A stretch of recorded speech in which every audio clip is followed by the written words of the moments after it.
एक जंगल में एक शेर अपनी शेरनी के साथ रहता था।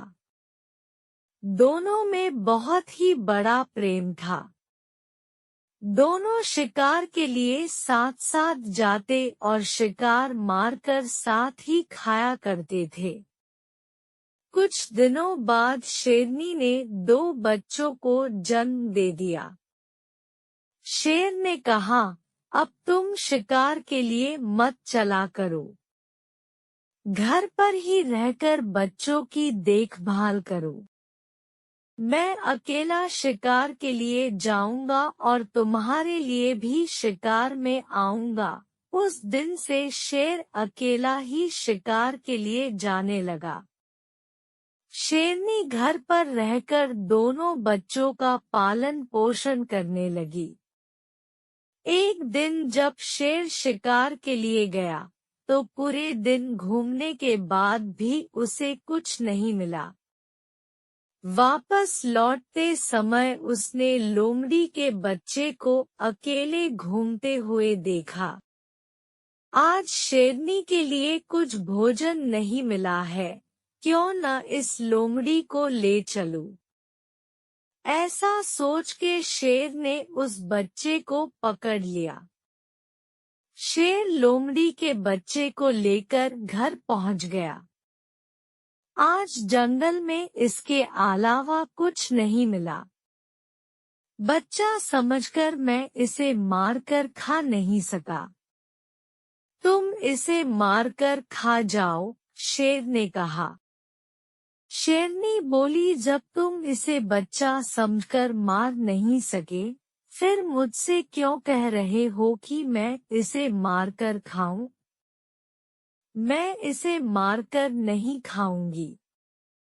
जिस प्रकार मैं अपने 2 बच्चों का पालन पोषण करती हूँ, उसी प्रकार इसका भी पालन पोषण करूंगी। आज से मेरे 3 बच्चे हो गए हैं।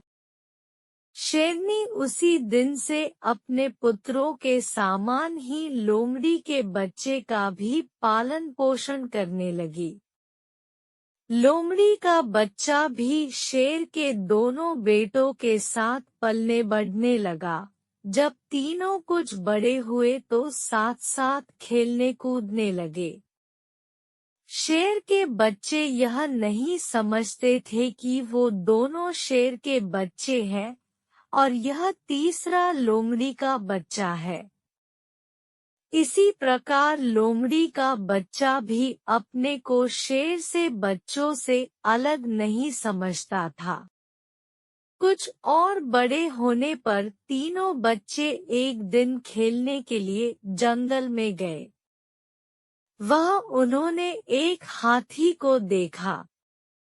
शेर के 2 बच्चे तो हाथी के पीछे लग गए, पर लोमड़ी का बच्चा उसे देखकर भयभीत हो गया। उसने शेर के बच्चों को रोकते हुए कहा, अरे, उसके पीछे मत जाओ। वह हाथी है, तुम दोनों को पैरों से कुचल देगा। लेकिन शेर के बच्चों ने लोमड़ी के बच्चे की बात नहीं मानी। वे हाथी को मारने के लिए उसके पीछे लग गए। लेकिन लोमड़ी का बच्चा डरकर अपने माँ के पास आ गया। कुछ देर बाद शेर के दोनों बच्चे लौटकर अपनी माँ के पास आ गए। उन्होंने अपनी माँ को कहा कि हमें जंगल में हाथी मिला। हम दोनों तो उसके पीछे भाग गए, लेकिन हमारा तीसरा भाई डरकर घर आ गया। लोमड़ी के बच्चे को गुस्सा आ गया। तुम दोनों अपने आप को वीर और कायर बता रहे हो, हिम्मत है तो आ जाओ। दोनों को जमीन पर गिरा दूंगा। शेरनी ने लोमड़ी के बच्चे को समझाते हुए कहा, तुम्हें अपने भाइयों के लिए ऐसी बात नहीं करनी चाहिए।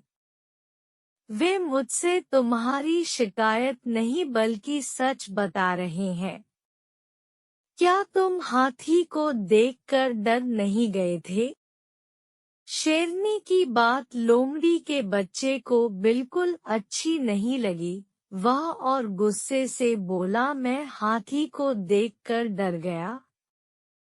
आपका कहना है कि मैं डरपोक और वे दोनों बहादुर हैं? मैं अकेला उन दोनों को जमीन पर गिरा सकता हूँ। तब शेरनी बोली, देखो बेटा, अधिक बढ़-बढ़कर बातें करना अच्छी नहीं होता। यह तो सच ही है कि तुम्हारे वंश के लोग हाथी को देखकर डर जाया करते हैं। शेरनी की बात सुनकर लोमड़ी के बच्चे ने बड़े आश्चर्यभरे स्वर में कहा, क्या कह रही हो? आपकी बात से लगता है कि मेरा वंश और उन दोनों का वंश अलग है। सच बताओ, क्या बात है? शेरनी लोमड़ी के बच्चे को अलग ले गई और उसे समझाती हुए बोली, देखो, तुम्हारा जन्म लोमड़ी के वंश में हुआ था और उन दोनों का जन्म शेर के वंश में हुआ है। मैंने तुम पर दया करके अपने बच्चों के समान ही तुम्हें पाला है। अब तुम बड़े हो गए हो। मैंने तुम्हारा पालन पोषण तो किया है, लेकिन तुम्हारे सभी गुण लोमड़ी जैसे ही है। इसलिए तुम उस हाथी से डर गए।